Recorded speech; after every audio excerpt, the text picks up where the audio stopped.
second half of section 12.3 is about combinations and also about using combinations to figure out a probability.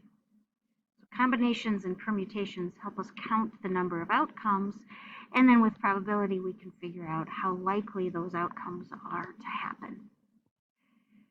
So a combination is a selection of items from a set of items, and the order doesn't matter. So maybe I'm choosing 3 people to go with me on a trip.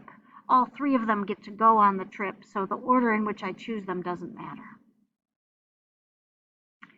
So here's an example. Marisol is planning to be a counselor at a summer camp. She can choose 3 activities for her session. How many different combinations of 3 activities are possible? So this is a combination. We are selecting the 3 activities from these 10 options.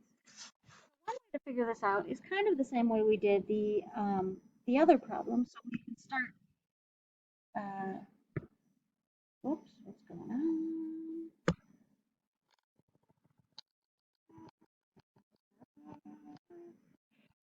We can start by saying, well, if the order did matter, that would be 10 times 9 times 8, because there are 3 different activities, put them in order.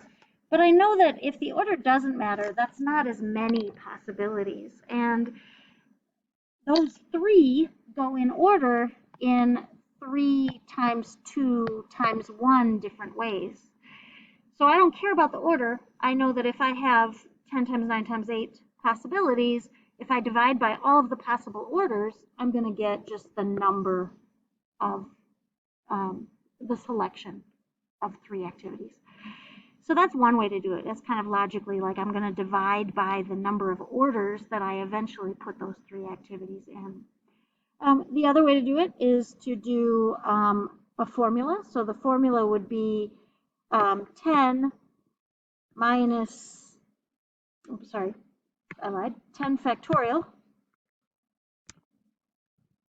and then divided by 7 factorial, which is 10 minus 3.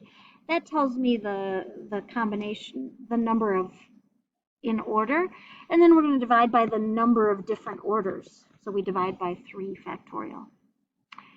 And then the last way to do it is on a calculator. We're going to do this notation on your calculator. We're going to do 10. Instead of a P, this is going to be a C, and we're going to choose 3 activities. So if I grab my calculator, which is somewhere, here it is. If I grab my calculator, I can do math, arrow over to probability, and I have this NCR option. I have to type my numbers first. So I'm going to do 10, math, NCR, and then I'm going to type 3. So this is the number of ways I can choose 3 different items. I don't care what order they're in, so it'd be 120.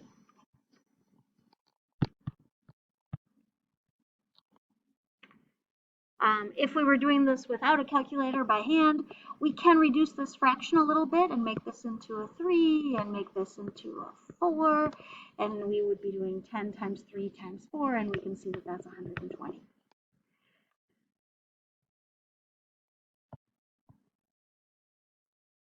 right, so here is that formula kind of more formally.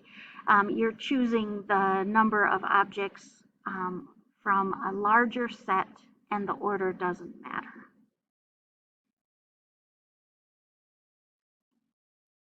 So here's one for you to try. This time I want to choose 5 activities from the 10 activities. So I'll pause it and let you come up with that answer. So it would be 10, choose 5, because we have 10 activities still, and we're just choosing 5 of them. On a calculator, 10C5 is 252. 252 ways to choose 5 of these activities out of 10. Example 4 goes into working on the probability using this counting method. So remember, with probability, what we're looking at is the good choices divided by the total choices. So as we look at this, a teacher chooses 5 students at random from the names shown to work together in a group project. What is the probability that the 5 students' names begin with a consonant? So choosing 5 students is the total. She's choosing 5 students for sure. That is going to happen. And she's choosing them randomly from this group. They're working on a group project together. Think about whether the order matters. I would say the order does not matter because they're going to work on the project or they're not going to work on the project. So she's choosing from her group, which it looks like, and I counted earlier, I know there are 18 people in her group.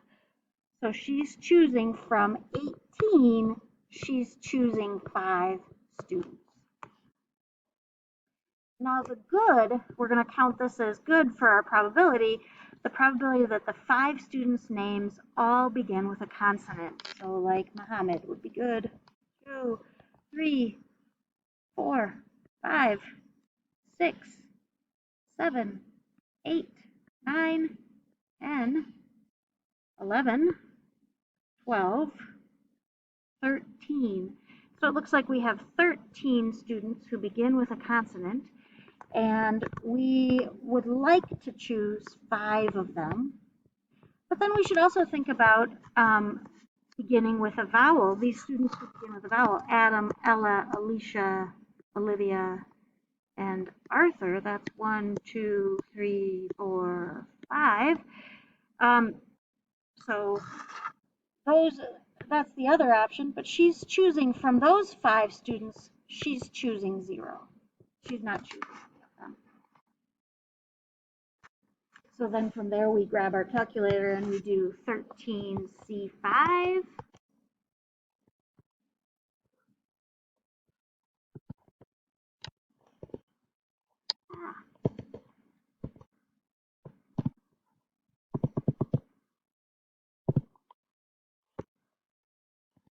We get 1,287.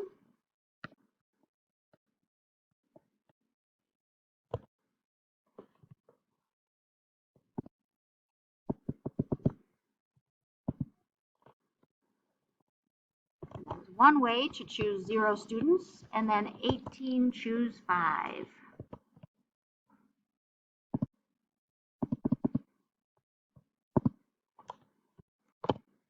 8,568.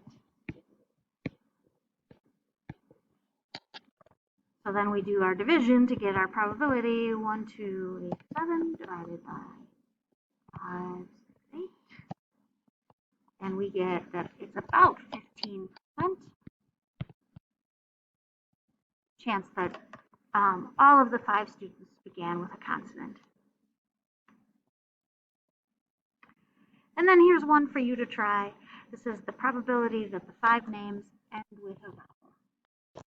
Our total is still 18 choose 5, or 18C5, and there are 12 names that end with a vowel, so we want to know the probability that all of the names that she chooses end with a vowel, and 0 of the names end with a consonant.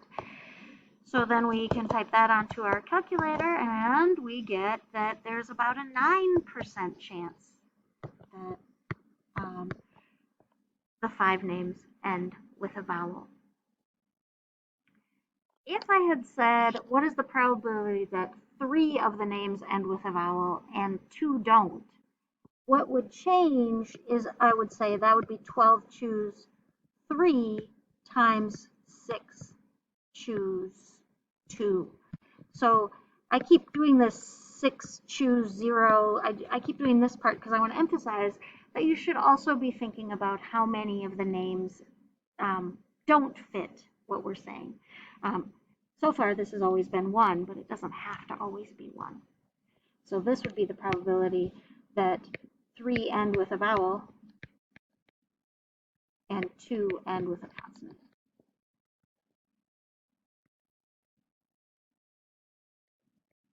All right. That is permutations and combinations and probability with that. Thank you so much. Bye.